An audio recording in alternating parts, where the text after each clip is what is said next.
Non, non. Voilà, ça y est, là ça enregistre. Ça... Paul, t'es magnifique. Il y a des places devant. Paul, t'es beau, t'es beau. Paul, il a mis un petit col roulant là. Paul, tu fais craquer. Hé Bartholomé, Paul, j'ai une énergie pour toi. Les grands marteaux. Allez, Polo. Cyril, c'est de la musique. Paul, t'es super beau. Mais Octave, personne ne reste de toi. On va engager quand même. Je sais pas si on en prépare ou pas, Vous allez avoir le gagnant qui est juste devant. C'est ravissant, Barto. Quel homme. Au petit cul.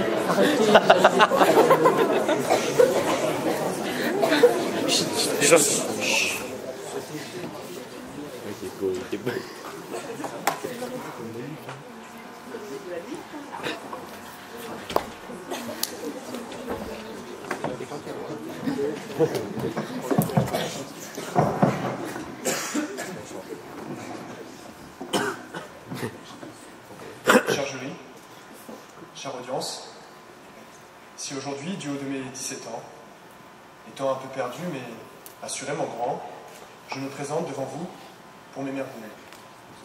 Pour m'émerveiller du don de courage qui nous a été accordé, pour m'émerveiller du don de liberté qui nous donne chaque jour un certain pouvoir et un pouvoir certain sur notre vie.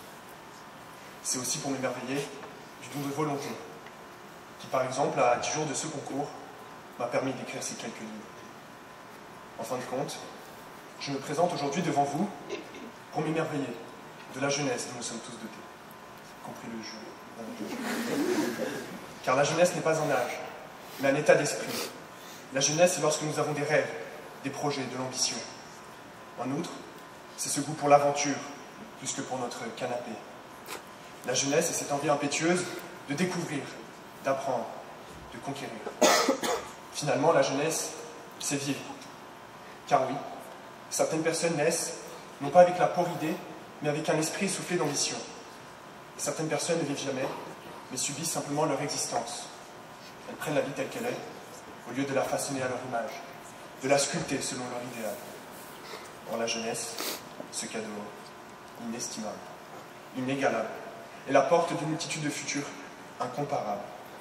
Et tandis que cette porte peut cacher les fruits d'une vie ou des péchés croupis, abriter un amour sincère ou une douleur amère, briser un cœur ou être source d'ardeur, sentir la rose ou être morose, une chose est certaine. Ce futur est le fruit de nos actions, ce fruit parfois pourri, parfois moisi par des regrets ou des remords. Et si seulement nous pouvions parler aux morts, à ces âmes salutaires, enfouies dans leur cimetière, alors nous connaîtrions les modalités de notre sort. Ainsi, le futur est la suite logique du passé, un tracé guidé par la volonté la plus profonde qui nous anime, par l'essence même de notre âme. Alors, chère audience, écoutons-nous, fermons les yeux, cherchons ce qui nous définit réellement, ce qui nous rend heureux et ce qui nous fait pleurer. Partons à la conquête de nous-mêmes, osons cette aventure des plus périlleuses. Acceptons de changer d'idéal, de changer de raison, de s'émerveiller et peut-être même de changer d'amis. Refusons cette jeunesse oisive et passive, cette jeunesse de plaisir obsolète et de claquettes chaussettes. Ramenons du sens dans notre vie, des raisons pour lesquelles nous nous levons le matin, mais aussi des raisons pour lesquelles nous pourrions mourir. Finalement, faisons avec audace ce qui est bon, ce qui est juste et ce qui est ambitieux.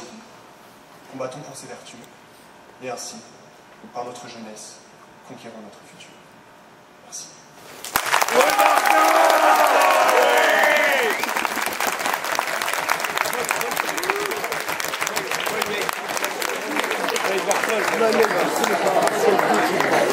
Que nous attendons.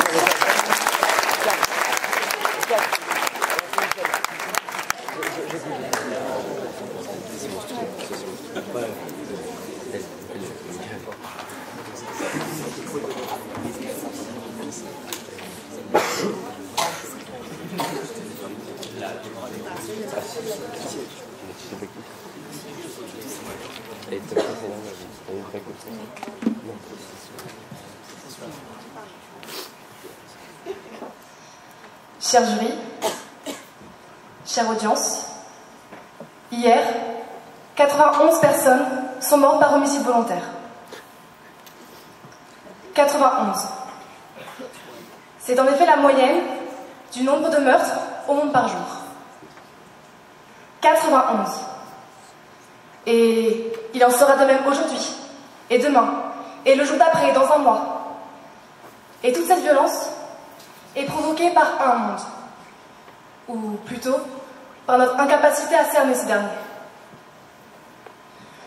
Le futur passe-t-il par la conquête de nouveaux mondes, me demanderez-vous? À mes yeux, oui. C'est une évidence. Le futur, ou plus précisément un futur heureux et vivable, ne peut s'accomplir qu'en se faisant au travers de la découverte d'un monde bien précis.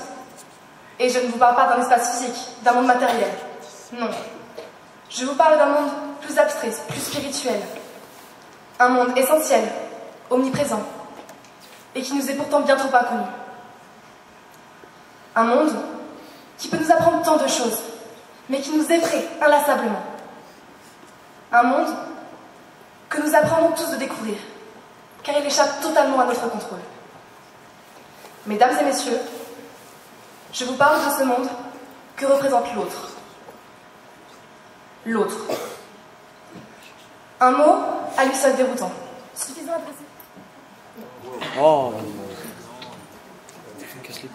dresser une barrière. Une barrière inscrite au plus profond de notre cœur et semblant vouloir crier « c'est l'autre » ou bien c'est moi. Un mot effrayant, car il signifie que nous ne sommes pas seuls, que nous devons également penser à cet autre. Or, dans cette société individualiste qui nous entoure, cela semble bien difficile.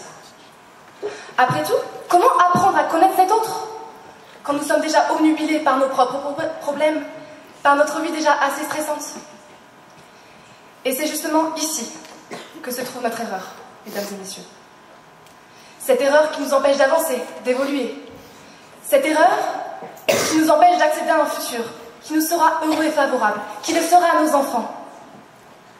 Cette erreur, c'est que nous considérons l'autre comme un fardeau, comme une entité qui ne pourra que nous apporter des problèmes et nous blesser. Cette erreur, c'est que l'autre est pour nous l'adversaire. Il est vrai que l'autre peut parfois faire peur et être blessant. Je vous ai parlé au début de ce discours des meurtres, ces actes de haine pure. Après tout, Jean-Paul Sartre lui-même disait « l'enfer, c'est les autres ». Il est aussi vrai que l'autre peut parfois être violent comme un ouragan et nous briser. Dans mon cas, cette brisure fut provoquée par le harcèlement.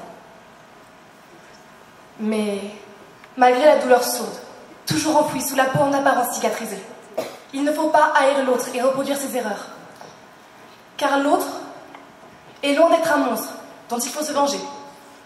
L'autre est loin d'être toujours effrayant, toujours mal intentionné ou toujours méchant. L'autre peut en réalité nous apporter tant de choses. En apprenant à le connaître, c'est nous-mêmes que nous découvrons. Et si l'autre n'était en fait qu'un miroir? Un miroir qui nous renverrait cette image de nous, que nous voulons ou ne voulons pas laisser paraître.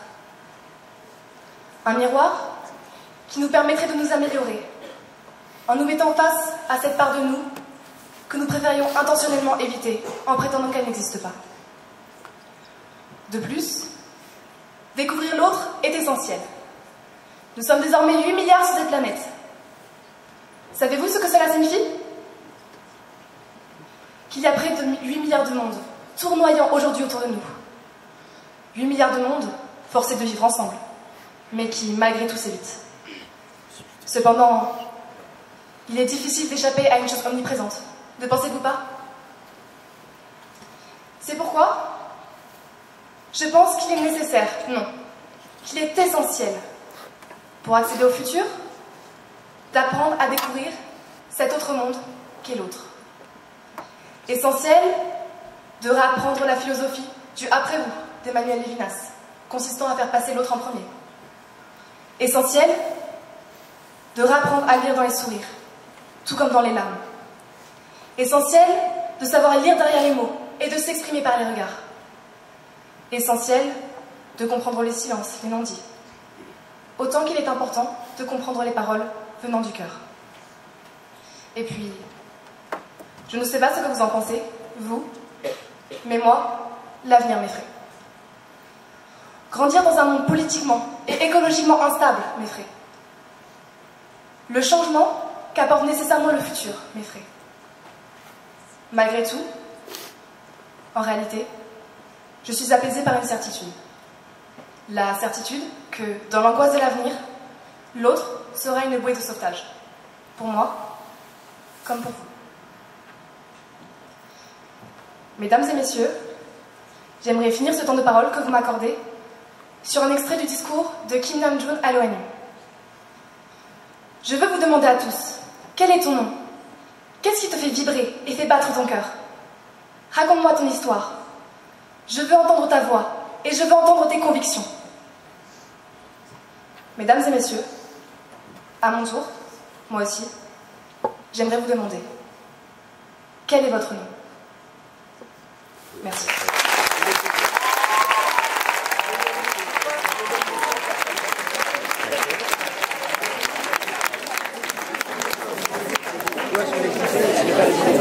Voilà, merci Ambre.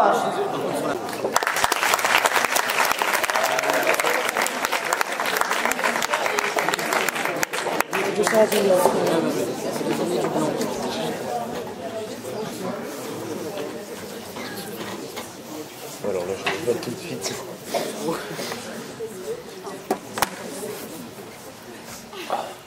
Cher auditoire, cher juré, bonjour. Notre sujet aujourd'hui est le futur passe-t-il par la conquête de nouveaux mondes? Avant de commencer, j'aurais une question à vous poser. Aimez-vous la provocation? Car pour ma part, voyez-vous, j'aime l'humour, la dérision, la provocation. Et je vais vous en faire dès maintenant la démonstration dans le rôle d'une féministe plutôt extrême. Cher auditoire, chères sœurs, chères femmes, car oui, vous serez les principales réceptrices de ce discours. Une humaniste telle que je le suis en vérité, vous aurez simplement parlé d'une conquête du monde par les femmes dans un but d'un monde futur égalitaire et juste. Banal. Non. Aujourd'hui, je cherche le débat, je cherche la provocation et aimerais donc vous proposer la conquête du monde par les femmes jusqu'à leur suprématie. Pour un but final en vérité, d'un monde égalitaire et juste. Nous entendons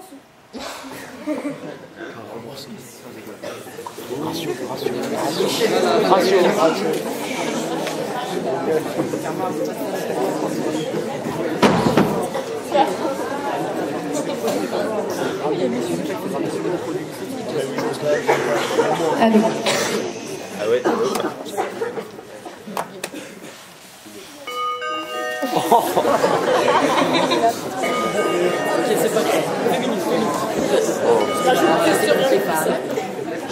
Afin d'atteindre donc ce monde égalitaire et juste, il faudrait ici passer par la conquête du monde, donc par les femmes, jusqu'à leur suprématie, ce qui prouverait aux hommes que nous sommes capables de diriger le monde tout aussi bien qu'eux, si ce n'est pas mieux. Il faudrait qu'ils cessent de nous sous-estimer, pire, de restreindre nos actions par leurs stupides préjugés. Voyons si j'arrive à en convaincre certains d'entre vous. Nous entendons souvent en tant que femmes, les femmes à la cuisine. À la cuisine? Messieurs, non. Ça va, c'est juste une blague. Une blague, messieurs, a pour but de faire rire. Lorsque vous répétez cette phrase à longueur de temps, à longueur de jour, à longueur de semaine, à longueur d'année, cela en devient lourd et donc plus drôle. Oh, et je vous épargne les klaxons ou sifflements de garçons en bande organisée, bande de désespérés surtout, animaux, incapables de parler la douce langue de Molière. La nature a malheureusement fait l'humanité ainsi. Les hommes sont physiquement et indéniablement plus forts que les femmes. Cependant, bien trop souvent, ils en abusent. Cette année, plus de 120 femmes sont mortes, tuées par leur conjoint ou ex-conjoint. Contre, à votre avis, combien d'hommes dans le cas inverse? Une quinzaine à peine. Et sans parler des cas de légitime défense. Je ne vous parlerai pas non plus du nombre de viols par les hommes qui est indéterminable, ou de la justice qui bien trop souvent ferme les yeux, ou du moins ne punit pas assez sévèrement les détraqués. Alors, chères femmes, nous qui savons ce que nous valons, dites-moi, n'en avez-vous pas assez de vous faire marcher dessus, du machisme de vos collègues masculins? N'en avez-vous pas marre, pas assez, de ne représenter que de moins de 10% du leadership mondial, alors que nous travaillons tout autant qu'eux, aussi bien, si ce n'est pas mieux? Quelque chose ne va donc pas dans notre société. Et cela, qui pourrait le nier, à part une grande partie de la gente masculine? Pourquoi les hommes dirigent plus cette planète, alors que nous, femmes, portons la vie? Oublient-ils qu'ils ont été, en très grande majorité du moins, élevés par leur mère bien plus que par leur père? Car oui, pour les faire, ils sont présents. Mais pour les élever, il y a souvent des absents. Bien sûr, je ne dis pas que les hommes sont tous les mêmes.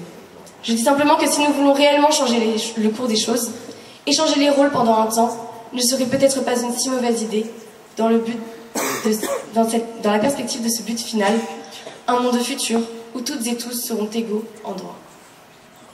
Je vous entends d'ici me critiquer mes mots, critiquer mes phrases, me critiquer moi.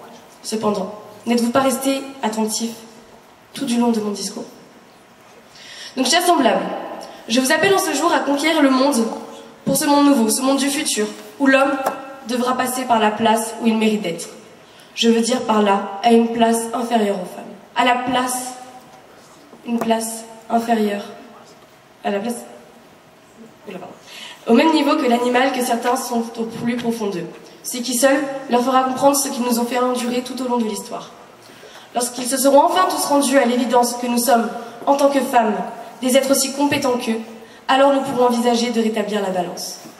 Aujourd'hui, vous n'êtes qu'une centaine face à moi. Mais une révolution commence bien quelque part. En tout cas, n'imaginez pas être les méchants personnages de l'histoire, car seuls les hommes seront les responsables de notre soulèvement. Pensez-y, comme Claude Tillier disait, quiconque a semé des privilèges doit recueillir des révolutions. Je compte vivement sur vous. Merci.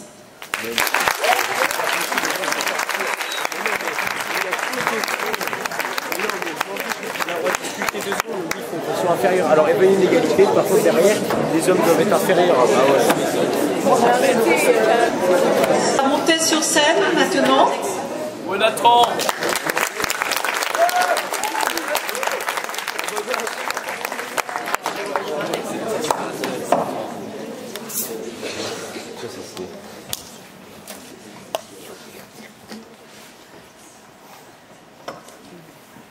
Mesdames, messieurs du jury, monsieur le professeur, chers amis, allez hop, montez, je vous embarque, on déconne. Montez dans ma DeLorean, mon moto-volant, on rembobine la cassette en mode Barry White, c'est parti, retour vers le futur. Les amis, je vous parle d'un temps que les moins de 20 ans ne peuvent pas connaître. Je vous parle d'un temps où les moins de 20 ans apprenaient à se connaître, où se réunir à la salle d'arcade, Walkman à la main, était routine, où le fluo et le magnifique mulet étaient nos meilleurs amis. Mais ce temps-là, malheureusement ou heureusement, c'est le passé. Mais d'ailleurs, le présent, le temps qu'on y pense, c'est déjà le passé. Et le futur à peine envisagé, c'est le présent qui est finalement déjà passé. Dès lors, le futur passe-t-il par la conquête de nouveaux mondes? Eh bien non. Je pense que la conquête du futur passe plutôt par les découvertes de l'ancien monde. Puis, le présent du futur, c'est déjà le passé. Quel paradoxe. C'est vrai que la découverte du monde, ça stimule. Plus on grandit, plus on apprend. Et plus on apprend, plus on grandit. Alors, je sais pas vous, mais moi, à 15 ans, je voulais juste en avoir 16. À 16 ans, je voulais en avoir 17 ans. 17 ans, je suis pressé de voir le reste. Et on le sait tous. Ce qui compte, c'est pas l'arrivée, c'est la quête. Mais quelle quête? Celle du futur ou du passé? Du nouveau monde ou de l'ancien? Et puis, le passé, le présent, le futur, l'imparfait, le futur proche, le passé composé, le passé simple, finalement, c'est pas si simple. Et le plus que parfait. Quelqu'un a vu Madame Netter? Elle est non? Elle a fui le débat. Mais entre nous, Madame Netter, avec tout le respect que je vous dois, le plus que parfait, c'est plus qu'imparfait. Et nous découvrons qu'aujourd'hui, à l'aune de ce sujet,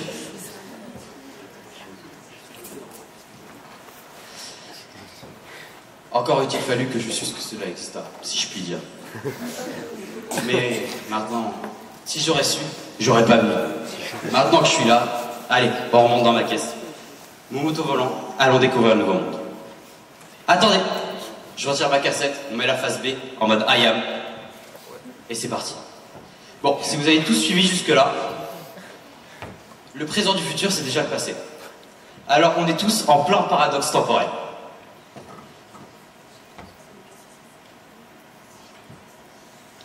Mais une chose est sûre, le passé reste ce qu'il est, immuable et sûr de lui.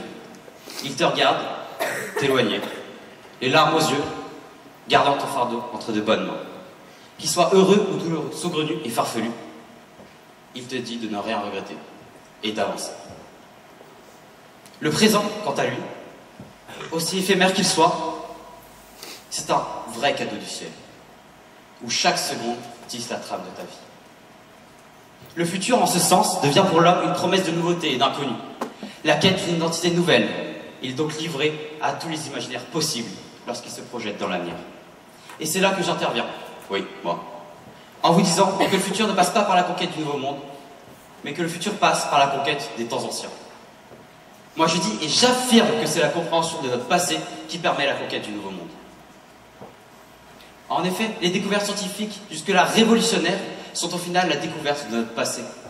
La conquête de l'espace, la conquête du nouveau monde, nous ont servi dans l'unique but de le comprendre.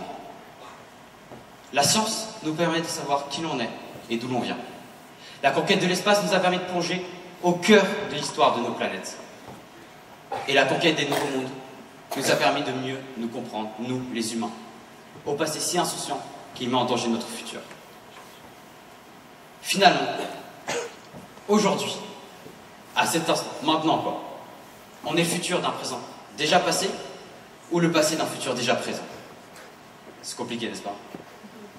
Alors, mesdames, messieurs du jury, monsieur le professeur, chers amis, voilà que notre voyage s'achève. Avant que je me perde dans l'espace-temps, et alors que nous allons chacun bientôt nous engager vers d'autres dimensions, gardons pour notre futur ce souvenir. Et au lieu de célébrer notre futur, célébrons notre passé. Car, souvenons-nous, l'avenir est une porte, le passé en est la clé. Merci.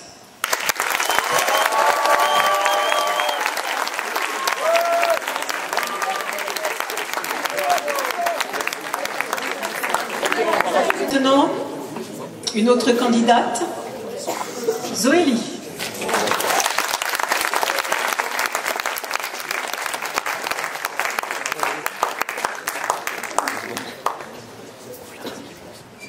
Il est 23h45. Il est 23h45 lorsque ma réflexion se perd.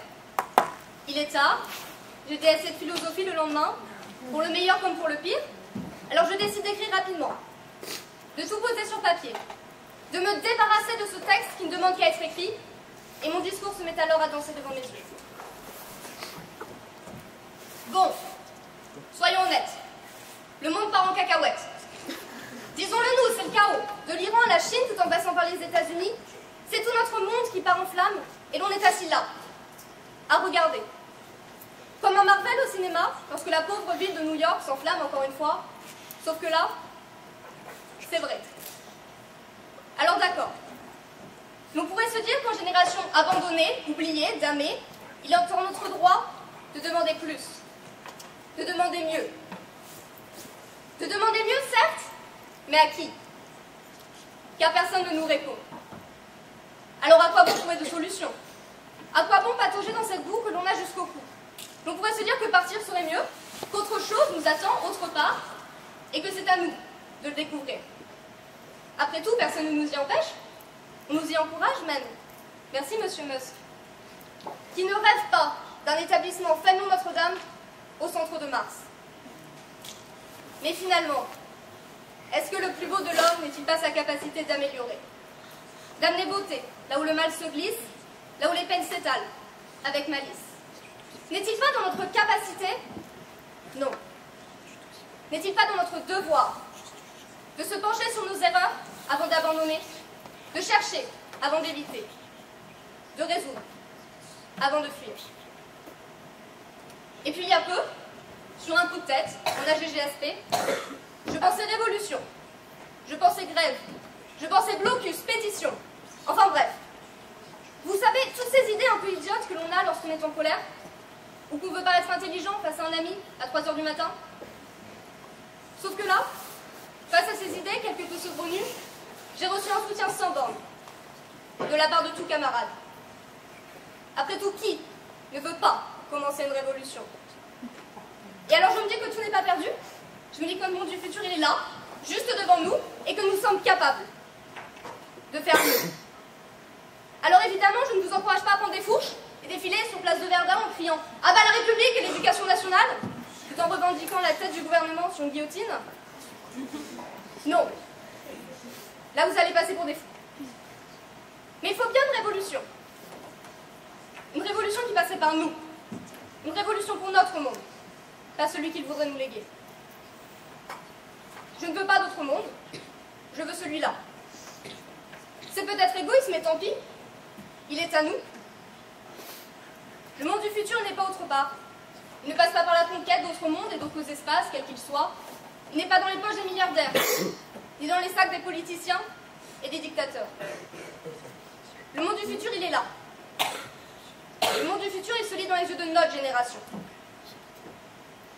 Le monde du futur, c'est le nôtre. C'est nous, tout simplement. Il est minuit, et je range ma feuille. Merci.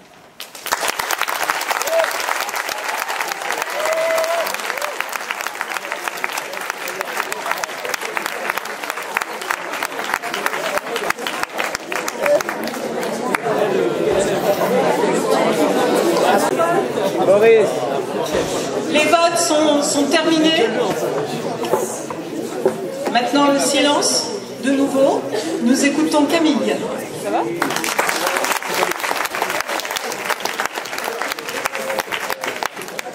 Vas-y, je te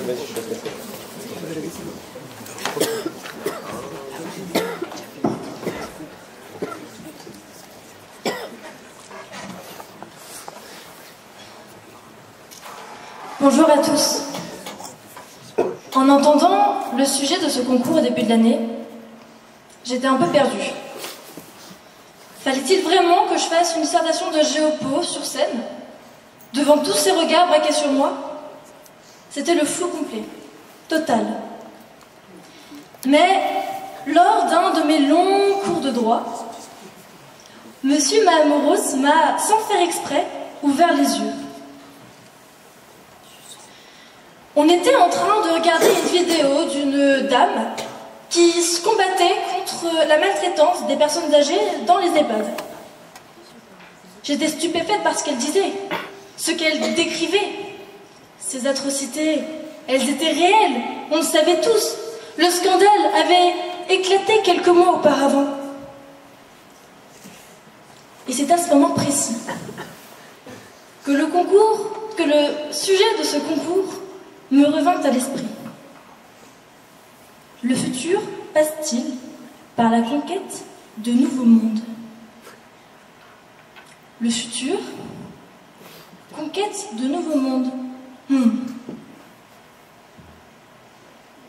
Eh bien, mesdames et messieurs, moi, j'aimerais vous dire que non. Et non, le futur ne passe pas forcément forcément par la conquête d'un nouveau monde. Il est vrai que notre monde est en sans cesse évolution. Mal ou bien, ce n'est pas mon débat. Cependant, dans cette course à l'évolution, je pense que nous avons oublié certaines choses qui pour moi me semblent primordiales. Que ce soit les personnes qui ont constitué cette évolution, qui maintenant se retrouvent d'ailleurs dans ces fameuses EHPAD, que ce soit notre planète, qui elle pour le coup a plus subi cette évolution, ou bien les animaux qui, par leur domination, nous ont permis d'accéder plus facilement à cette évolution. Ah, on en a oublié des choses. Mais maintenant il suffit. Nous devons prendre nos responsabilités et arrêter de fuir. De toute manière, à quoi bon chercher un nouveau monde, de nouveaux horizons, si c'est pour recommencer les mêmes erreurs? À quoi bon continuer à utiliser des choses sans même avoir l'intention d'agir pour les garder? À quoi bon regarder nos erreurs et faire tout pour trouver une échappatoire? Ne niez pas, ne me contredisez pas. Même nos ancêtres ou nos aînés, nous ne les respectons même pas. Qu'on soit bien d'accord, la fameuse expression française « pousser mémé dans les orties », ce n'est qu'une expression. Personne ne fait ça dans la vraie vie, on est bien d'accord. Non, parce que nous nous devons de protéger ce que nous côtoyons. Que ce soit cette mémé ou ces pauvres orties qui seront sans doute écrasées sous le poids de mémé. De plus, où est ce nouveau monde? Moi, personnellement, je ne le vois pas. Ni même d'autres possibilités pour nous de changer de conditions de vie au lieu d'habitation. Que ce soit par la découverte d'un nouveau continent ou d'une nouvelle planète. Mais où est-il, votre nouveau monde? À quoi bon s'interroger sur des choses que nous ne possédons même pas? Car oui, mesdames et messieurs, ce nouveau monde, ces nouveaux horizons, ils ne sont qu'à l'exclusivité de notre imagination. Ah, notre imagination. C'est grâce à elle que nous en sommes là. C'est grâce à elle que notre évolution a pu avoir lieu. Et c'est aussi grâce à cette même imagination que nous voyons déjà ce nouveau monde sous les yeux et que nous voulons déjà le déterminer. Alors, attention. Je ne dis pas que l'évolution est une mauvaise chose, car, en citant M. Bendin, l'évolution, le temps, la modernité, le transhumanisme, c'est bon ça dans une disserte. Non, reprenons notre sérieux, et sans rancune, M. Bendin. Ce que je veux vous dire, c'est que pour moi, il ne peut pas y avoir d'évolution, de nouvelles choses, sans la recherche de la perfection de ce qui est déjà. Car sinon, le mot perfection ne serait pas perfectible. Non, vraiment, Monsieur Bendin, vous avez trop d'influence sur moi. Enfin bref. Je ne sais pas pour vous, mais moi, avant de vouloir changer un monde qui n'existe même pas, j'ai la ferme intention de renverser celui dans lequel je vis déjà. Merci à tous.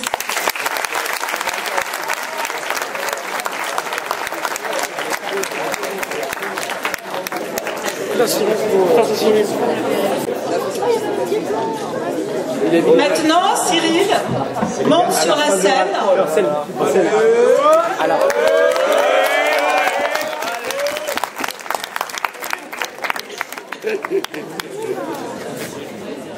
Je suis passionné par l'apprentissage, je suis passionné par la vie, dit Tom Cruise. Notre futur va principalement se construire autour de ce que nous avons appris et les connaissances et savoir-faire que nous allons acquérir. Aujourd'hui, on peut se demander si cet apprentissage, si ce futur, passe par la conquête de nouveaux mondes. Tout d'abord, il faut savoir que depuis que l'homme est arrivé sur Terre, il n'a cessé de se développer. Et dans un premier temps pour assurer sa survie, puis dans un deuxième temps pour améliorer son confort et son bien-être. Aujourd'hui, il est nécessaire pour l'homme de continuer à se dépasser et à vouloir comprendre le monde qui l'entoure, qu'il soit physique avec les sciences ou encore psychologique avec la philosophie. Il ne faut pas rester dans sa zone de confort afin de garder une certaine indépendance vis-à-vis du monde actuel, mais aussi pour respecter notre nature qui est le fait de progresser chaque jour. Pour que cette conquête soit possible, il faut que l'homme se voie accorder un droit à l'erreur. Car aujourd'hui, certains vont vous dire que l'homme a fait trop d'erreurs dans son passé et qu'il doit donc revenir en arrière et se contenter de ce qu'il a. Errare humanum est. L'erreur est humaine, elle fait donc partie de notre nature. C'est donc normal pour nous d'en faire chaque jour. Le point important, c'est lorsque on a fait cette erreur, comment on va s'en servir. Donc, deux possibilités s'offrent à nous. La première, s'en servir pour aller de l'avant, pour progresser, comme le dit l'entraîneur de football Luis Fernandez. Le champion tire les leçons du passé, concrétise le présent et pense le futur. Il est important de toujours se servir de ces erreurs pour progresser. L'autre possibilité, malheureusement, est de s'obstiner dans cette erreur. Et comme le dit le grand Ziak, je dis pas que les erreurs n'existent pas, 2 fois, 3 fois, ça ressemble à un choix. Et en effet, si l'on répète plusieurs fois la même erreur, notre responsabilité rentre en jeu. Pour finir, notre futur ainsi que la conquête de nouveaux mondes rencontrent des obstacles dans la société actuelle. En effet, les gens ont aujourd'hui peur d'être différents, de plonger dans l'inconnu, de sortir des sentiers battus de la société. Car notre société, notamment en France, a du mal avec les ambitieux qui osent sortir du lot et réussir à atteindre leur objectif à travers des conquêtes et le développement personnel. En conclusion, je dirais que le futur de chacun de nous n'est pas défini et qu'on est libre de chacun partir à la conquête de nouveaux mondes en fonction de ce que l'on veut pour notre futur. Mais personnellement, ne pas partir à la conquête de nouveaux mondes peut paraître un peu lassant. Merci.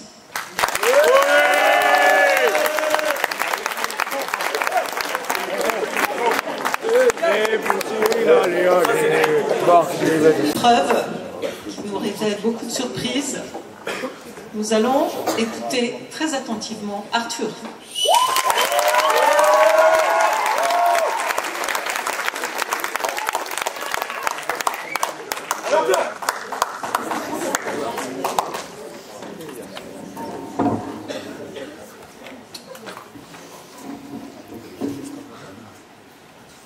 Vous m'entendez ?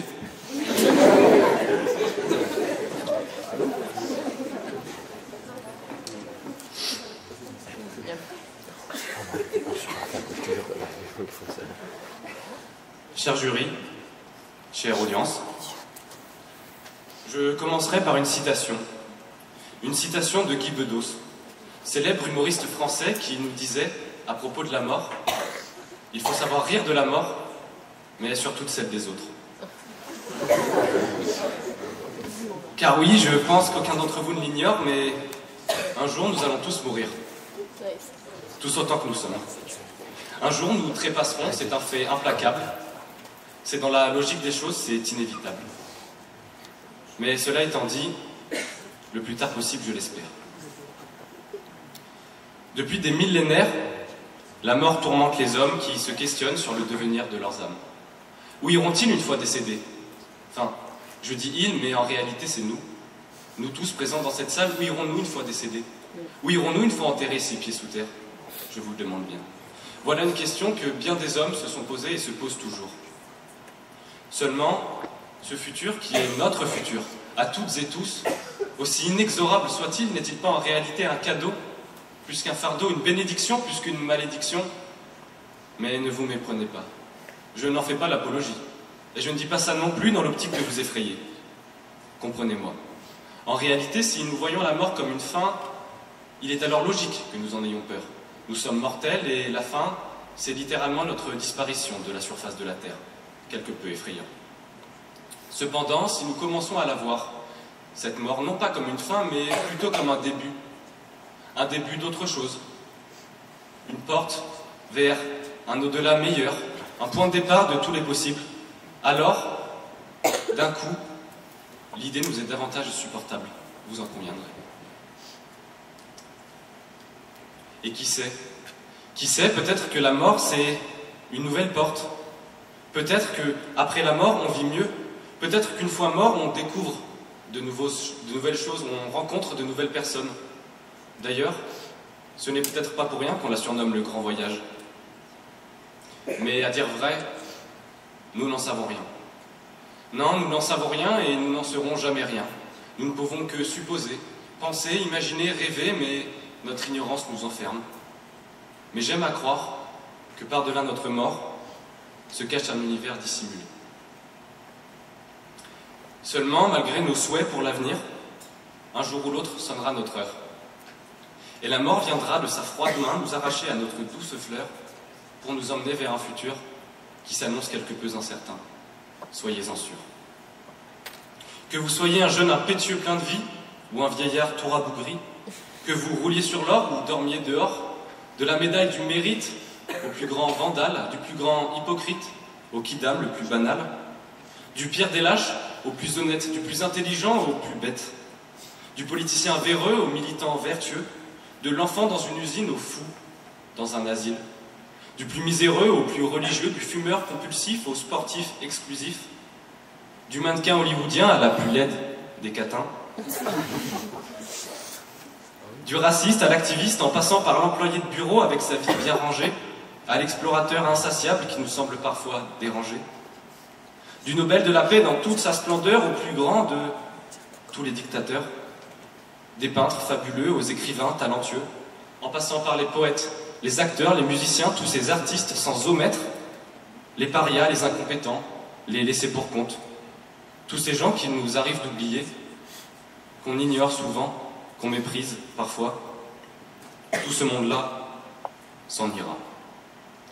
Et peu importe notre parcours, peu importe notre histoire, que nous ayons vécu la vie la plus trépidante ou la plus ennuyante, qu'elle fût morne ou bien joyeuse, rapide ou bien paisible, le trépas nous rattrapera toujours. Et malgré nos actions pour l'éviter, de la mort nous ne serons toujours qu'à 2 pas. Et même si le futur nous angoisse, que le après nous stresse et que notre ignorance nous terrifie, une seule chose néanmoins reste certaine, elle viendra quand même.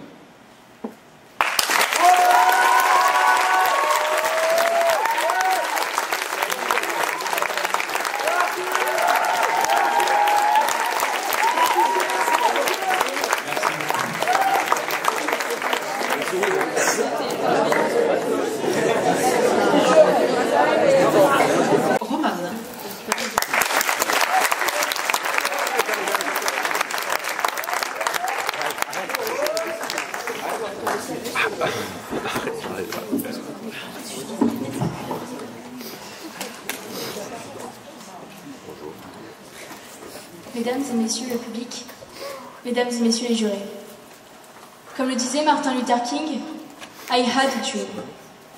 En effet, je l'affirme haut et fort hier, I had a dream, à propos d'un monde meilleur. Et parmi vous, je suis loin d'être la seule. Mais alors, pourquoi aurais-je fait ce rêve? Eh bien, car en ce moment, je suis anxieuse. Anxieuse du futur avec ce qu'il se passe aujourd'hui. Je suis de notre génération qui rêve d'insouciance, celle pour qui nos ancêtres se sont battus, mais celle qui subit également leurs actions. Entre pandémie, crise économique, puis géopolitique, démographique et dorénavant le réchauffement climatique, pourrions-nous ne serait-ce nous concentrer sur notre futur? Eh bien, je dis oui. Oui, nous devons, car nous sommes maintenant les principaux acteurs et garants de ce futur. Mais alors, me diriez-vous, le futur passe-t-il par la conquête de nouveaux mondes? Eh bien, je vous redis oui. Oui, car le futur, qu'il soit proche ou lointain, doit être notre porte de sortie, notre exil, notre chance d'enfin accomplir ce que l'on souhaite, ce que l'on veut. Il est donc le moteur de notre histoire. Or, justement, en parlant d'histoire, et la découverte de nouveaux mondes, telle la découverte des Amériques en 1492, laissez-moi vous rappeler, ne doit plus être synonyme de guerre, de bain de sang, de dominés et de dominants. Aujourd'hui, nous le savons bien, mais au sens propre du terme, les mondes de demain sont les expérimentations d'aujourd'hui entre l'espace et la réalité virtuelle. Mais alors, l'humain est-il si lâche pour abandonner sa propre terre-mère et recommencer à détruire et exploiter d'autres environnements, civilisations même, qui sait, au profit de l'argent? Mesdames et messieurs, ne vous méprenez pas, je ne suis point ici pour faire l'apologie d'une quelconque idéologie.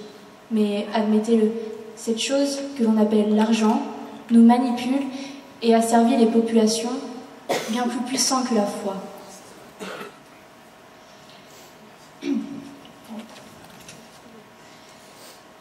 J'affirme alors que l'argent est le fléau de l'homme et la nouvelle religion de celui-ci. Par ailleurs, Winston Churchill citait « Un peuple qui oublie son passé se condamne à le revivre ». Ainsi, je suis ici devant vous pour porter la mémoire salie, cachée et effacée de toutes les victimes de ces conquêtes menées en soif d'argent et de pouvoir par les élites, et qui, de nos jours, les espoirs de demain ne font que trop écho à ce qu'ils ont déjà subi. Je suis alors ici pour nous éviter d'être tous ensemble recondamnés à vivre notre passé. Ainsi, je vous demanderai dans un dernier instant de déconstruire tous les avis que l'on vous a inculqués durant votre enfance et même encore récemment pour parler de réels nouveaux mondes. Je pense alors tout particulièrement à celui qui nous abrite et celui que finalement nous connaissons sûrement le moins, c'est nous-mêmes. Notamment, depuis la nuit des temps, les grands penseurs se questionnent entre qui suis-je réellement, qu'est-ce qui m'anime et enfin qui je voudrais être. Ce corps, cette âme, cet esprit qui tout entier nous constitue en tant qu'individus et est la clé de notre futur dans un premier temps personnel. C'est pourquoi, avant que nous avancions tous ensemble, commençons d'abord par conquérir notre propre monde. Celui qui nous est nécessaire pour vivre et dont malheureusement pour certains nous ne pouvons pas faire preuve de lâcheté pour enfin atteindre cette fois-ci unis, puis tous réunis, notre futur au sens large du terme. Celui qui peut peut-être paraître utopiste selon notre société actuelle, dirigée notamment par les grandes sociétés, au détriment finalement des États et gouvernements, et dont les premières victimes sont vous, nous, les populations. Je ne dénonce pas qu'une chose, mais un tout, cette société qui nous pousse à agir ainsi. J'appelle donc à la prise de conscience de notre société de consommation, d'individualisme et d'argent qui, pour mieux régner, nous divise. Mesdames et messieurs, nous sommes donc les mondes de demain et la prise de conscience d'aujourd'hui. Merci.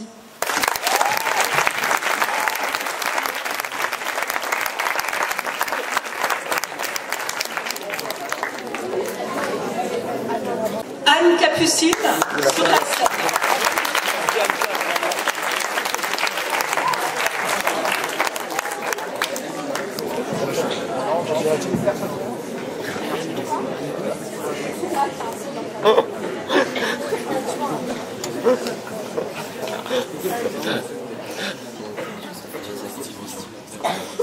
Le futur, notre avenir, comment le voyons-nous? Comment l'imaginons-nous? Où serons-nous?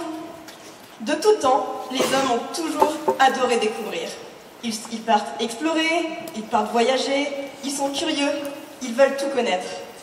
Chaque petit garçon est déjà parti dans son jardin, explorer avec uniquement son baluchon dans la main, explorer afin de découvrir cette terre qu'est son jardin, dans l'objectif de découvrir peut-être de nouveaux territoires, de trouver des pierres précieuses ou même des autres dinosaures.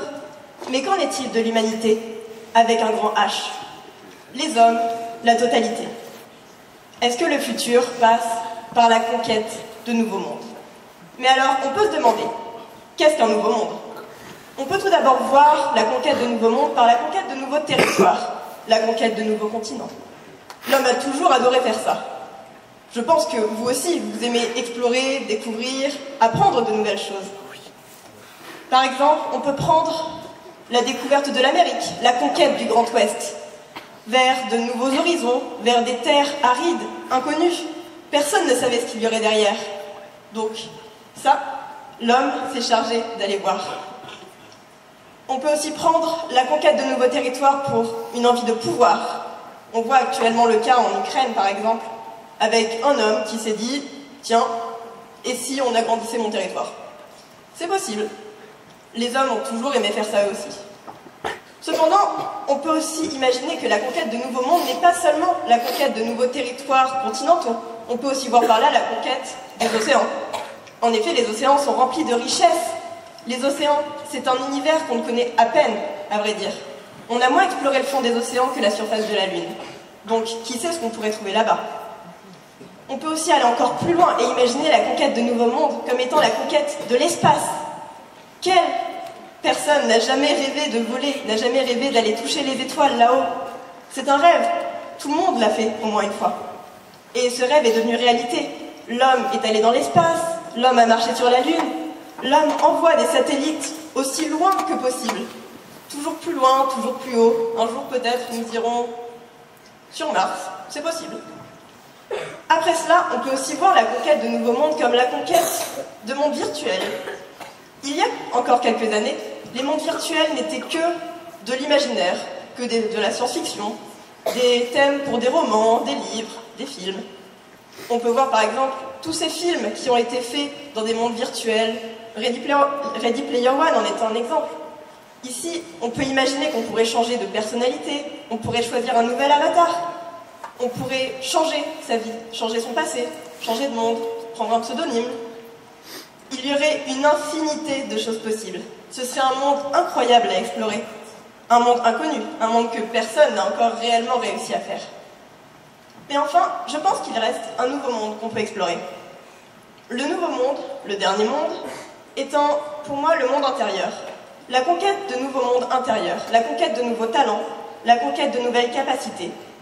Cette conquête que vous pouvez faire tous, chez vous, à chaque moment, qui est la conquête afin de trouver de nouvelles ambitions, de nouveaux talents. Vous pouvez apprendre à écrire, vous pouvez apprendre à dessiner, vous pouvez apprendre un nouveau sport.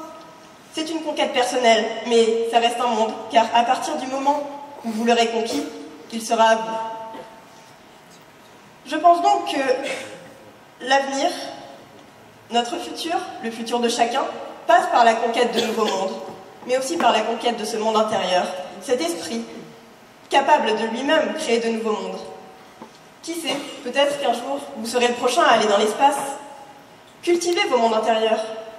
Mais d'ici là, rien ne vous empêche de rêver.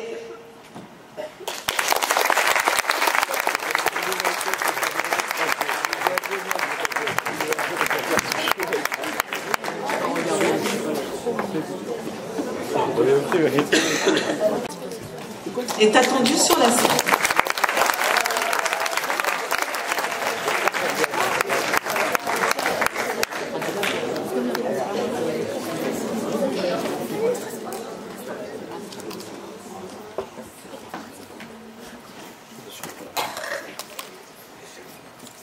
Combien d'entre vous auront 18 ans cette année? 18 ans. L'heure des libertés, l'heure de s'envoler, l'heure des grandes responsabilités. L'heure de faire des choix, l'heure de prendre sa vie en main, l'heure de décider de la place qu'on aura demain. Je ne voulais pas que vous angoissiez ou quoi que ce soit. Mais je sais bien que le futur peut effrayer. Vous vous en rappelez sans doute, quand on avait 8 ans et qu'on se disait 18 ans, c'est dans longtemps. Pourtant, ça y est.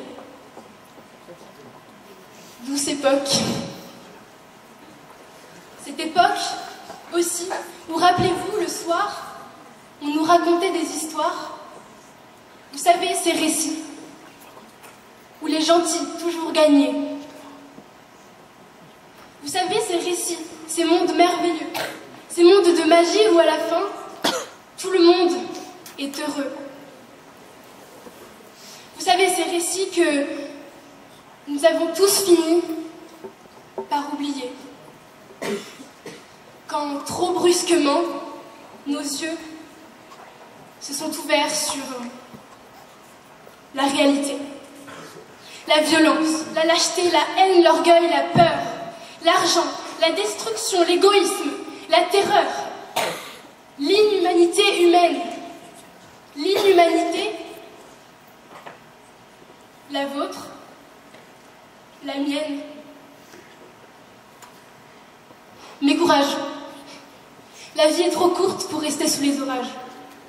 Le futur ne doit pas être une cage, mais un long voyage. Oui, partons, en voyageurs, partons, en conquérants, partons à l'aventure. découvrir ce qui nous attend. Explorons les possibles, vivons avec passion, oublions le passé. Allons. Oui, tu feras des erreurs. Oui, tu tomberas, parfois, dans des trous, des embûches, des embuscades. Et moi, je me perdrai, sûrement, en route, rattrapée par les doutes. Qu'importe, nous sommes des voyageurs, nous sommes des conquérants. Nous partons à l'aventure pour découvrir ce qui nous attend. Chacun, chacune, changeons toujours. Explorons les points de vue, réécrivons nos discours. Cherchons la paix, la justice, la liberté, l'amour. Vivons pour nos valeurs, vivons pour un monde meilleur, vivons cette quête infinie d'un Eldorado. Et là vous vous dites, mais quelle naïveté. Un monde idéal est inatteignable, c'est une utopie qui jamais ne pourra exister. À cela, je vous réponds, oui, c'est vrai. Mais le rêve est l'essence qui permet d'avancer.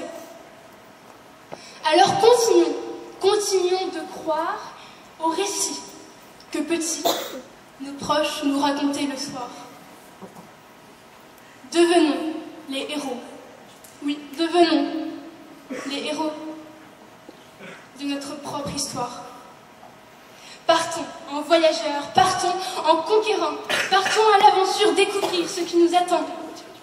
Explorons les possibles, vivons avec passion, oublions le passé. Allons, aimons nos différences, aimons nos différents. Croyez-moi, la bienveillance est l'arme du grand conquérant. Partons à 18 ans. Oui, partons. Maintenant. Partons à l'aventure, construire le monde que l'on veut vraiment. Partons. Croyons en l'avenir, comme adage. Les rencontres, le partage, l'ouverture, le courage, pour comprendre et écrire notre histoire, page après page. Partons, il n'est pas trop tard, partons, l'espoir en étendard.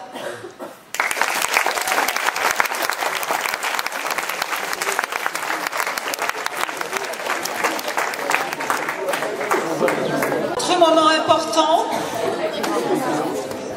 une autre histoire, une autre approche, un autre voyage dans la pensée, Non, j'ai une bonne mémoire. celui que nous propose Léo.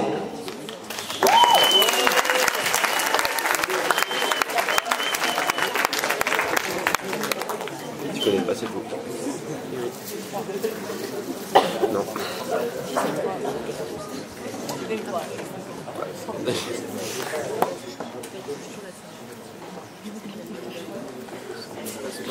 T'as dit quoi?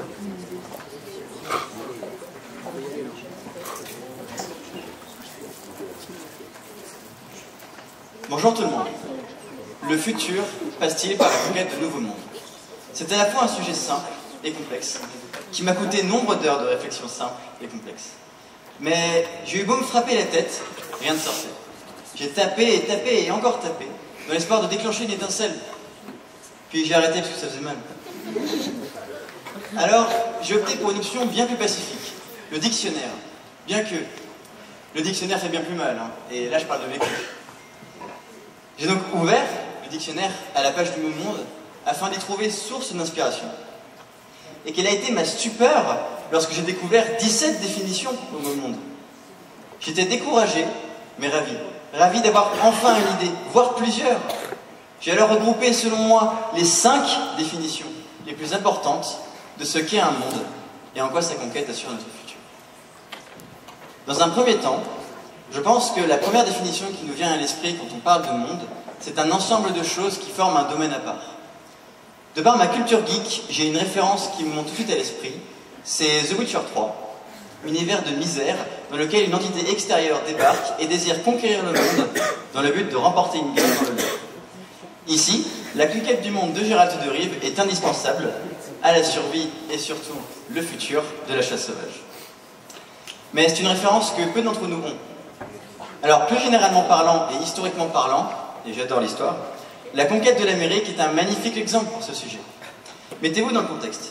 Une nouvelle terre, richissime en richesse, vierge de toute trace d'exploitation, bien que les colons eussent sûrement eu des problèmes de vue, qu'il ne reste plus qu'à exploiter pour le futur des populations européennes.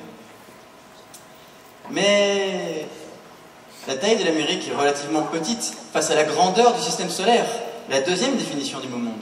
Ici, pas de Christophe Colomb en vue, mais des personnes bien plus influentes et riches, tels Elon Musk ou Jeff Bezos. En effet, ces deux milliardaires aux entreprises florissantes ont tous deux des projets de conquérir Mars et la Lune. Mais l'espace attire les yeux déjà depuis bien longtemps.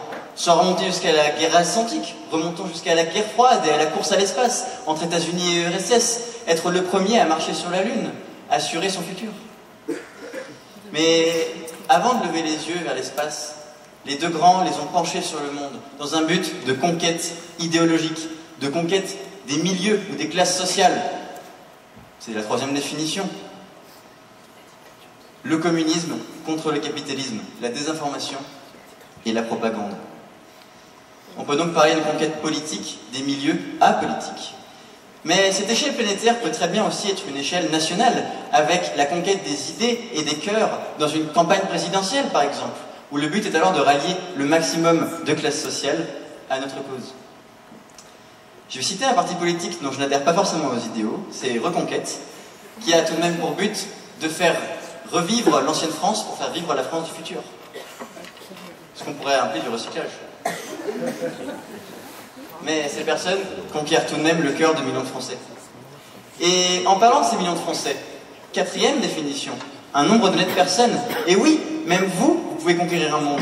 Il ne suffit que d'aller voir dans la maison d'à côté, ou des relations cordiales et même des amitiés. Il ne suffit que d'aller au lycée et de s'exprimer auprès de nos professeurs. On peut conquérir un monde par son humour, sa grâce ou sa personnalité. Qu'est-ce que je suis en train de faire d'après vous? J'expose des idéaux et des arguments pour un concours d'éloquence. Mais encore une fois, l'échelle n'est pas la bonne. En vérité, la dernière définition du monde, c'est l'ensemble de tout ce qui existe. Et puisque nous existons nous-mêmes, alors la conquête du monde passe également par notre propre conquête. Et c'est une très bonne leçon si on veut aller de l'avant. Se conquérir soi-même, c'est aussi, par ailleurs, passer par la conquête des autres, autant ceux qu'on aime que ceux qu'on déteste. Alors, pensez-y. Puisque le monde correspond à l'ensemble de tout ce qui existe, c'est aussi l'univers. Et puisque l'univers est principalement composé de vide, alors le monde, c'est tout et rien. On a tous notre futur en main. Alors, je vais peut-être vous paraître un brin moralisateur et je vais m'éloigner un petit peu de la question, mais je n'ai qu'un conseil à vous donner, c'est de marcher. Marcher vers une direction. Marcher vers votre futur, vers votre destin qui peut être par là-bas. Marchez au rythme de votre avenir. Parfois, ça va paraître éprouvant. Vous allez sentir que vous perdez le fil. Mais ce n'est pas grave. Relevez-vous, respirez et pensez à votre avenir. Regardez dans la bonne direction. Alors marchez.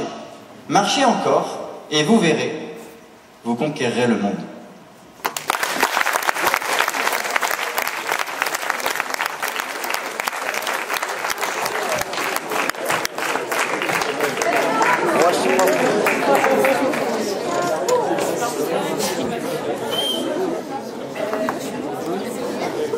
Léo a dit marcher. Que vous répondez l'équipe de télévision Ognis TV.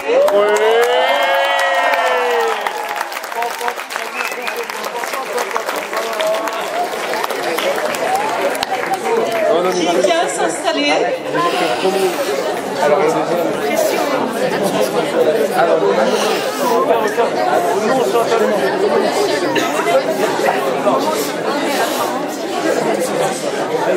Qu'est-ce qu'elle va? Qu'est-ce que tu vois?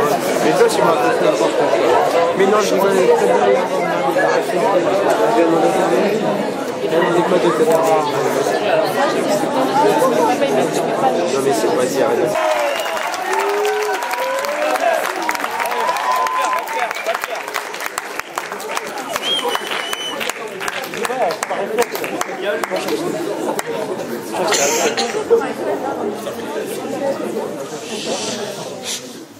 Il s'appelait Saad Saad. Prit la mer le 30 juillet, la mer l'a pris le 12 août. Il n'a pas vu s'achever sa quête de liberté. Moi, je suis né français, là où la liberté est une idée qu'on m'a enseignée. Pourtant, la liberté, l'égalité, la fraternité, symbole d'une humanité conjuguée au singulier. Dans le monde, trop de gens vivent cloisonnés entre l'oppression et l'appréhension. Liberté pourtant rêvée au bout d'un point levé. Liberté iranienne, liberté ukrainienne, liberté somalienne. Alors, partons. Sautons dans une embarcation et allons à la conquête de la liberté. Liberté, longtemps voulue, puis combattue, enfin eue, mais jamais achevée. Égalité au profit de charognes qui, sous l'égide de la faucille et du marteau, massacrent leurs idéaux. Valeurs pécuniaires qui ne profitent qu'à quelques propriétaires. Les hommes, dans ces macabres utopies, sombrent dans l'agonie. Tout est noir, tout est désespoir. En fraternité, il ne vaut mieux pas en parler, cela pourrait choquer quelques particuliers. Mais en même temps, comment veux-tu penser aux autres quand on t'explique que si tu leur tiens la main, ils te la prendront? Et puis tous ceux qui veulent transformer Toulon en prison. Alors, ne nous laissons pas guider par un drapeau où le bleu serait un peu trop marine. Glorifions la tolérance. Glorifions l'entraide. Aidons-nous. Aimons-nous, pourquoi pas. Comme dans un film de Claude Lelouch. On s'aime, on rêve, puis la vie, un matin, nous sépare sur le quai d'une gare. Pas grave, puisqu'on s'est aimé, on s'est unis, on s'est disputé, on s'est quitté pour rien. Peu d'importance, puisqu'on était là, ensemble, face à un monde, 2000, 4000, 20 000, 100 000 personnes. Pas grave, puisqu'on était là, ensemble. Ensemble, on affronte tout. Tout est plus facile. Facile de vivre et de sourire. Sourire. Souvent absent, pourtant si important. Sourire difficile, impossible, devant ce monde qui ne nous entend pas, qui ne nous comprend pas. En même temps, qui a-t-il à comprendre? On nous a répété reconquête dans nos têtes. Mais reconquête de quoi? D'un monde divisé plus que jamais? Non. D'un monde injuste où des enfants meurent chaque jour pendant que des monarques démocratiques assis tweetent? Non. D'un monde où l'oncle Sam et Vladimir Ilitch pourront se serrer la main? Encore moins. Alors, changeons ça pour redonner un semblant d'humanité dans ce monde à la dérive. Ensemble, faisons ce que nos centenaires n'ont jamais réussi à faire pendant des millénaires. On va aller conquérir le monde avec ce qui nous rassemble, ces valeurs universelles. Ce ne sont pas des mots, pas des idéaux, simplement la condition pour une humanité plus harmonieuse, plus respectueuse, plus heureuse, plus merveilleuse. Tout ça va vite. Alors, avant d'aller à la soupe populaire ou au Soudan, là où on n'a pas le sou, aidez avant tout celui qui, au coin de votre rue, souhaite juste un sou. Car oui, moi je crois en vous, au potentiel de chacun de transmettre le sens de l'humanité à son voisin. Pourquoi aller tuer des milliers d'enfants simplement pour 3 carottes et 2 courgettes? Alors ensemble, on va conquérir avec nos mots, nos poèmes, nos émois, surtout notre foi, pour un futur libre, invariable et solidaire. Car oui, moi je crois au monde de demain. Car même si Camus disait souvent qu'on n'est jamais tout à fait malheureux, on a quand même le droit d'être heureux. Ainsi, prenons la quête de Nelson plutôt que la quête d'Orelsan, pour former un monde où humanité et fraternité s'associent pour donner 8 milliards de sourires. Oui, Simone Veil plaçait l'espoir dans l'Europe. Moi, l'espoir, c'est dans l'humain que je le place. Ensemble, on le fera. On ira conquérir notre futur ensemble. Alors, vous êtes prêts? Parce qu'on part maintenant. Merci.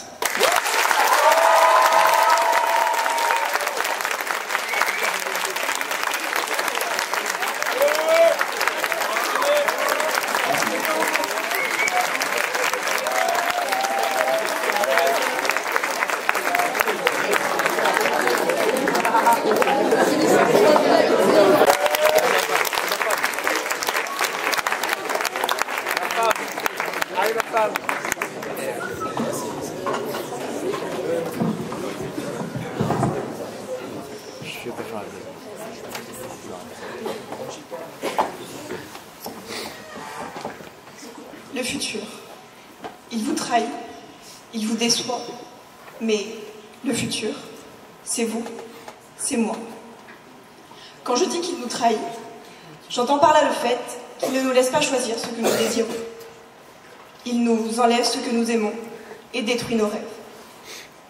Je ne suis pas la seule à pouvoir choisir sa direction. Mon éducation, mon milieu social, mais aussi mes parents font que mon futur est déterminé. Sans doute, vous aussi, vous vous demandez à quoi je ressemblerai dans 20 ans. Est-ce que j'aurai des enfants? Si, plus tard, vous serez heureux. Moi, je ne sais pas. Mais ce que je sais, c'est que je ferai de mon mieux pour que mes rêves se réalisent. Même si cela est un chemin difficile à parcourir. Le futur peut nous faire peur. On ne le connaît pas, et pourtant, nous devons alors y faire face. Et aucun retour en arrière est possible. Ce qui se passe est marqué dans le temps. Alors, le futur passe-t-il par la conquête de nouveaux mondes? Certains d'entre vous pensent sans doute qu'il faut savoir affronter son futur et arrêter de chercher une utopie dans laquelle tout serait parfait, une sorte de monde merveilleux. Mais cela n'existe pas. La réalité est telle que la vie est une épreuve et que de toutes ces épreuves, nous en ressortirons plus forts et grandis. Pour moi, la conquête de nouveaux mondes passe avant tout par la conquête de soi et la découverte de la tristesse et comment nous réagissons face à cet événement qui nous rend impuissants. J'imagine que l'on pourrait gérer sa tristesse et enlever toute forme de mal qu'elle pourrait engendrer. Elle est un état qui vous fait éprouver de la mélancolie, du chagrin, et vous détache peu à peu du bonheur. Mais aujourd'hui, je l'avoue, j'aimerais changer le futur et pouvoir accéder à un monde où aucune maladie ne nous tuerait et où ceux qu'on aime resteraient avec nous. Mais aussi où les violences ne nous détruiraient pas et la souffrance ne nous ferait pas pleurer. Vous avez sans doute perdu un parent, un ami, un animal et ressenti un vide et une peine incommensurable après cet événement. Et vous imaginez alors que cette personne est avec vous et qu'elle ne part jamais. La réalité vous frappe alors et vous perdez tout espoir de la revoir. Cette douleur, elle est notre ennemie et nous fait perdre la raison. Elle peut s'exprimer sous différentes façons. Pour certains, ça sera de la peine ou de la tristesse. Et pour d'autres, elle sera cachée et ne fera pas surface. Elle s'exprimera par du mal que l'on se fait à soi-même, mais que personne ne remarque. Pourtant, le monde que j'imagine enlèverait toute souffrance et la remplacerait par de la joie et du bonheur pour que personne n'ait à souffrir. Je suis certaine que vous aussi, vous aimeriez vous retrouver dans ce monde où plus rien ne vous atteindrait et vous serez comme invisible. Sa conquête permettrait à tous de vivre en prospérité et sans la menace d'une quelconque forme de tristesse. Mais comme je vous l'ai dit, Vous ne pouvez pas totalement choisir votre futur, mais vous pouvez faire en sorte qu'il suive vos ambitions ainsi que vos rêves. Alors, réfléchissons sur notre futur. De quoi souhaitez-vous qu'il soit fait? Merci.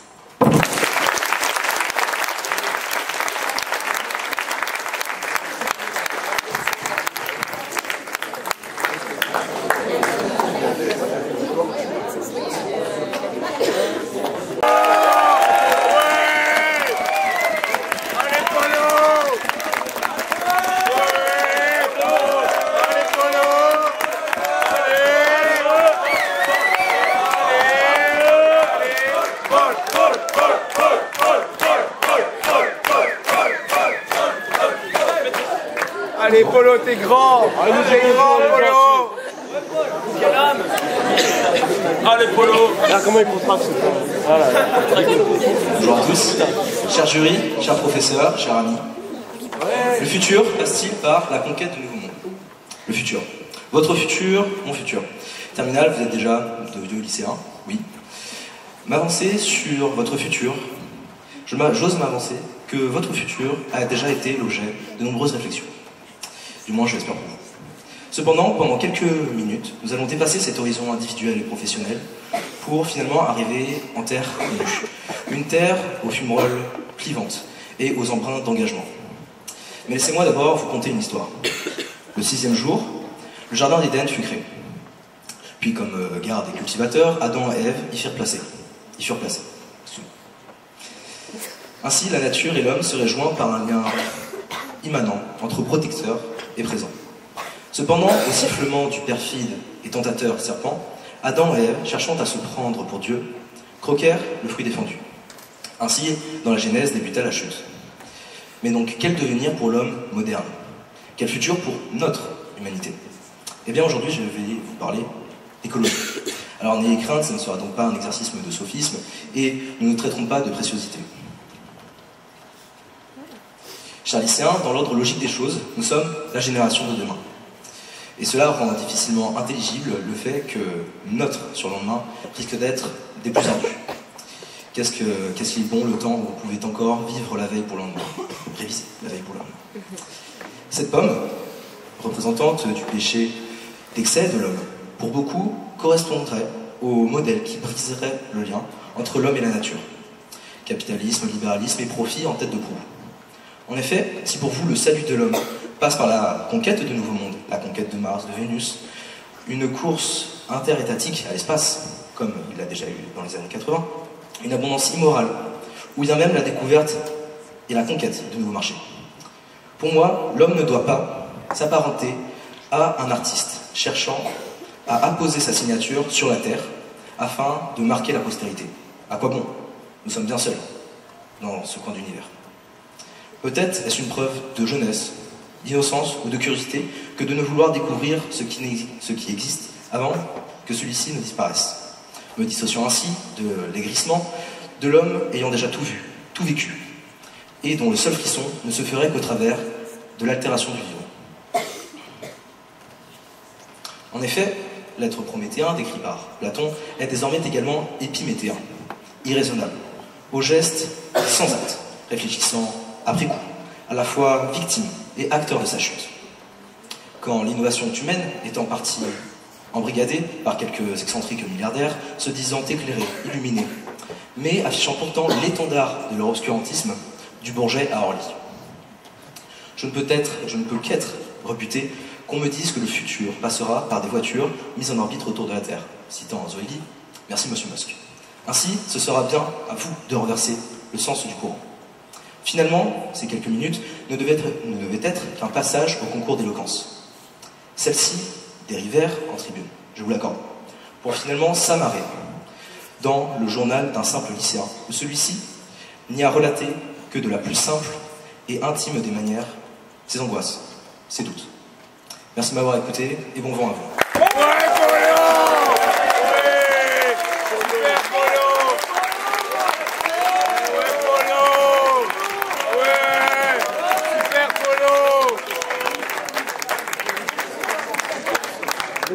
Des grands Polo.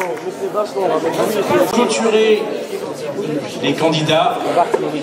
Et c'est pas facile parce que ça fait 2 heures qu'il attend, 2 heures qu'il trépigne.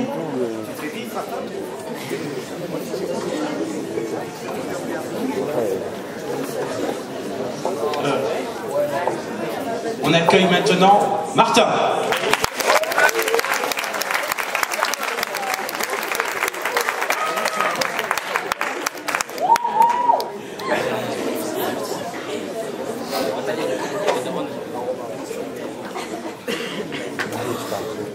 Mesdames, messieurs, bonjour. Durant les quelques minutes que j'ai devant moi, je vous invite à me suivre dans mon interprétation du sujet. Le futur passe-t-il par la conquête de nous? N'imaginez pas que c'est ce que vous allez faire, le futur. Ça n'en est que le résultat. Le nouveau monde, c'est moi-même. Le futur, c'est l'aventure. Le nouveau monde, c'est la découverte de soi. Comme vous l'aurez compris, pour moi, le monde du sujet n'est pas un monde géographique, mais un monde intérieur. Car si l'on va tout de suite à la découverte de mondes extérieurs, on risque de se perdre. Comme Sénèque l'a dit, il n'est de vent favorable à celui qui ne sait pas où il va. Donc, le futur passe d'abord par la conquête de soi et la connaissance de soi-même, avant d'aller à l'exploration de mondes extérieurs. Socrate disait « Connais-toi toi-même ». Et Voltaire nous invite à cultiver notre jardin. Ces penseurs qui ont, avant nous, longuement réfléchi à l'idée de son propre développement, nous donnent des clés pour nous guider dans cet océan sans fin qu'est la vie. Connaître nos émotions, savoir les décrypter, comprendre nos réactions, tout cela dans l'unique but de nous comprendre. Nietzsche a dit « Deviens qui tu es ». Voilà la direction que doit prendre la réflexion humaine. Qui suis-je? On ne peut aller vers son futur tant que l'on ne connaît pas son passé. Il faut donc chercher dans son passé ce qui fait de nous ce que nous sommes à présent. C'est en passant par le chemin de la découverte de soi que nous irons vers le futur, ou plutôt notre futur.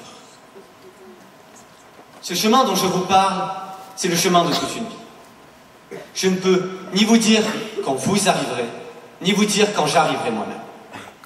Je peux seulement vous souhaiter de vous mettre en route, car le bonheur n'est pas dans l'arrivée, mais dans le chemin. Merci.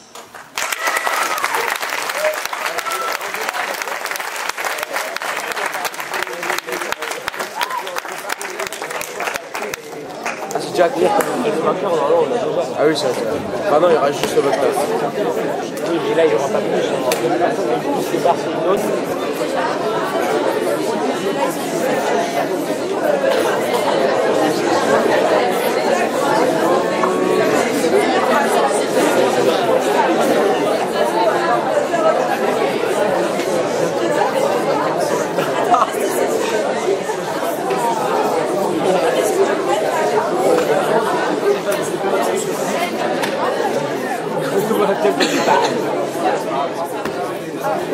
Bon, je fais ça, c'est bon.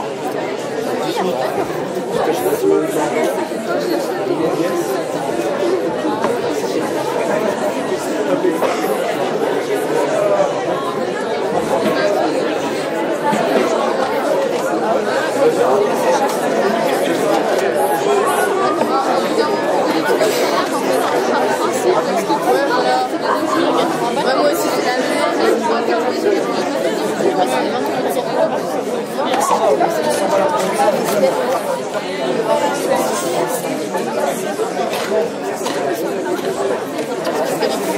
Donc qui a gagné là?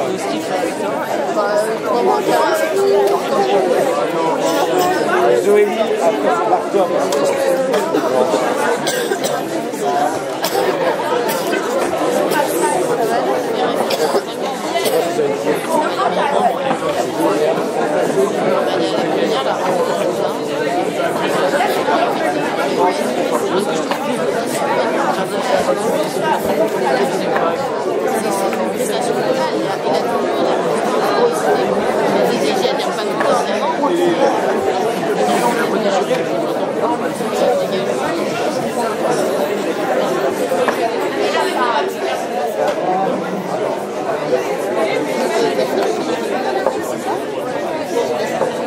Alors,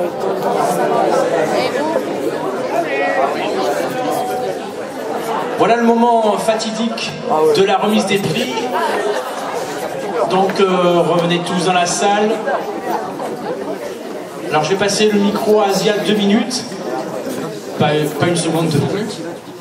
Voilà, elle va vous faire un petit retour d'expérience sur son concours de l'année dernière et puis sur son actualité à Paris-la-Sorbonne. Bonjour à tous. Du coup, merci beaucoup pour aujourd'hui. C'était vraiment super. Vous avez tous fait des choses qui étaient vraiment géniales.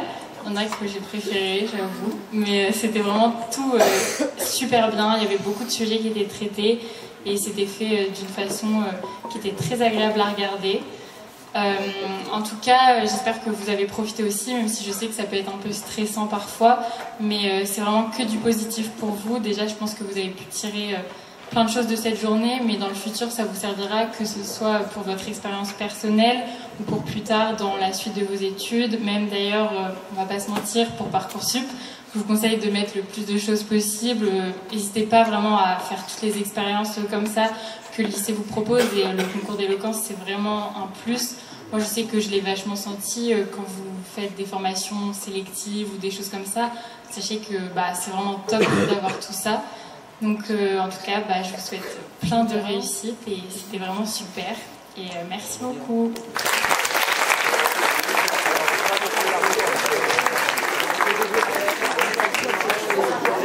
Alors le moment fatidique est arrivé. On va enlever tout suspense. On va commencer par le prix des enseignants. Parce qu'ils ont beaucoup travaillé, ils ont beaucoup transpiré. Parce que ça a été dur. Mais il faut un classement. Alors sachez que les 17 concurrents auront des prix chacun à la mesure de nos possibilités, de nos moyens, qui ont été assez sympas cette année. Le premier prix des enseignants est pour Zoélie.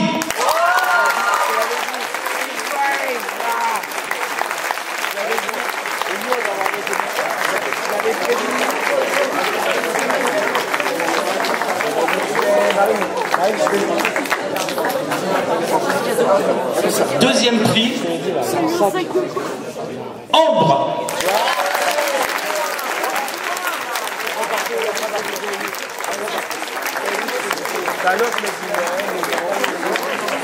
J'aurais dû t'enregistrer.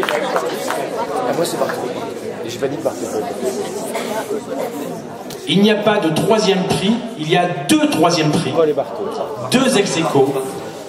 Maïwen et Raphaël.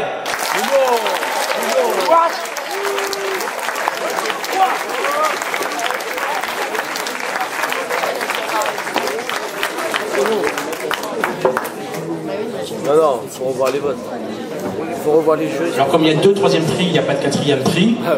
Il y a un 5e prix. Alors, il n'est pas là parce qu'il est parti s'entraîner, mais on va quand même l'applaudir.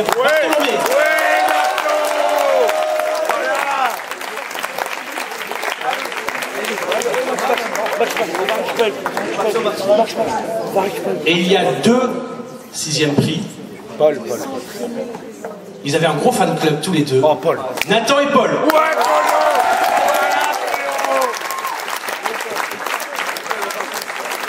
Paul. Super Paul. Tu mérites bien Paul. Tu dois être la première place. Ces votes sont corrompus. T'es monstrueux Paul. Ça pour remporter un top bac. Maintenant le prix que vous avez attribué, le prix des lycéens. Le premier prix, c'est Arthur.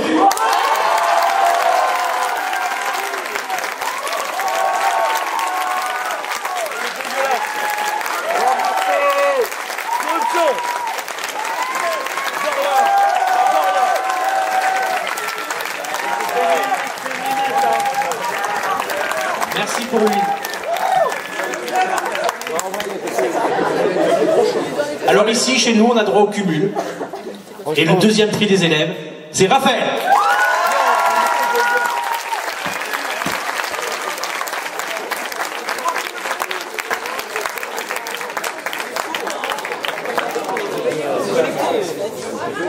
Ah, quelle dictature. Encore un cumul. 3e prix. Nathan.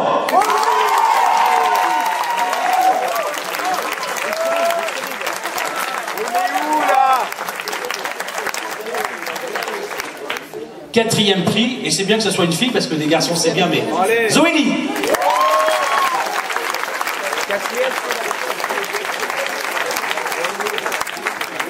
5e prix, on va l'applaudir malgré son absence, Bartholomé.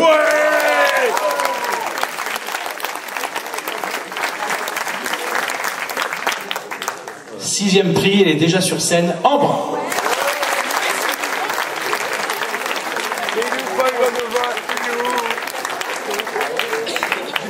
7e prix, et c'est encore du cumul, c'est Paul.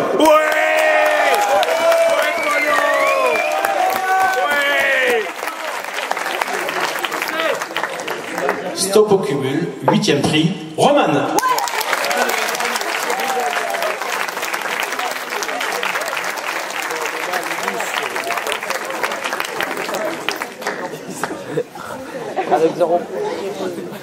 Dernier, sans être passé. Tous les candidats qui n'ont pas été appelés mais qui ont vraiment été formidables, je vous le dis avec sincérité, avec mon cœur, venez sur scène pour une petite photo tous ensemble.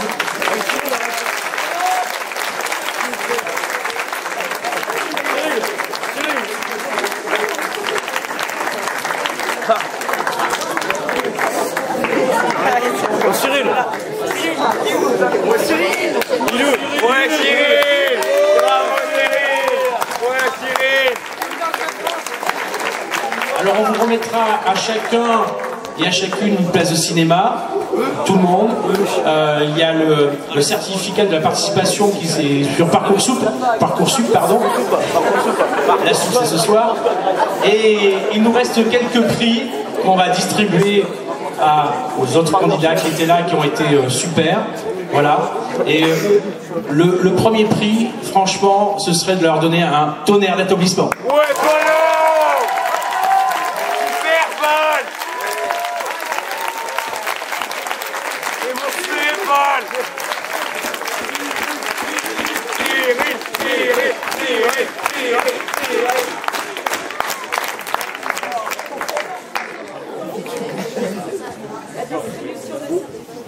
Voilà la distribution des certifications.